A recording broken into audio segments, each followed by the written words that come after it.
বিপদে কণ্ঠাসা হলে সূরা কমারের এই আয়াত নিয়মিত 21 বার পড়ুন। সারা জীবন শত্রুর ওপর বিজয়ী হবেন আর জীবন থেকে বিপদ দূর হয়ে যাবে। দেখেন, মানুষের বিপদ কখন আসে আমরা কেউ জানি না। কিছু কিছু বিপদ আছে খুবই কষ্টদায়ক, কিছু বিপদ মানুষকে ভেঙে চুরমার করে দেয়।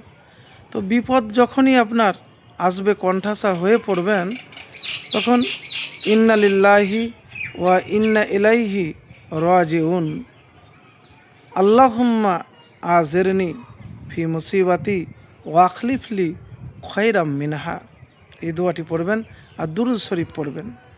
তো যে দোয়া 21 বার পড়বেন নিয়মিত, বা এটি কোরআনের একটি আয়াত সূরা কমারের।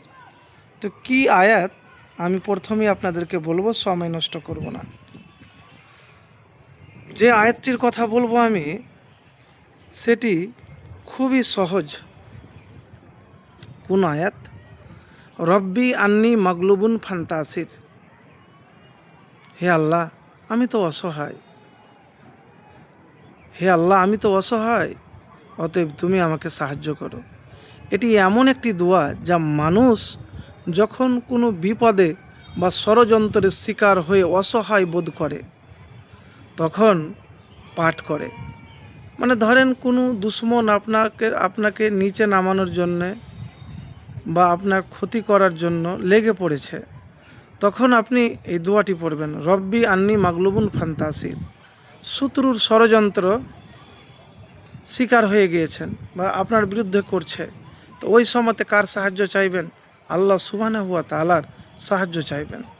তো প্রিয় ভাই, একবার তো এই আমল করেই দেখুন, ইনশাল্লাহ ফলাফল পাবেন।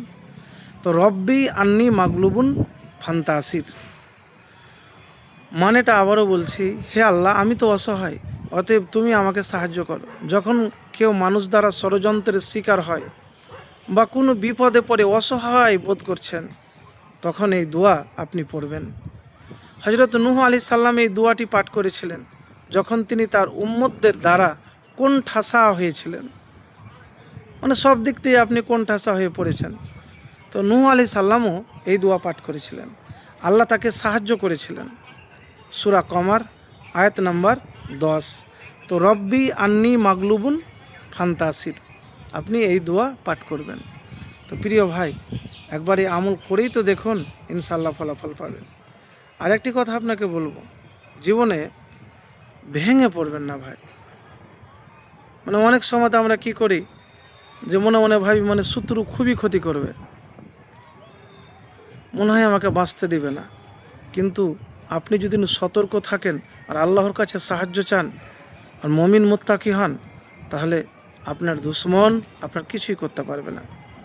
সারা জীবন আপনি জয়ী হয়ে থাকবেন যদি মুত্তাকি মুমিন হতে পারেন আর দোয়া কবুল হয়।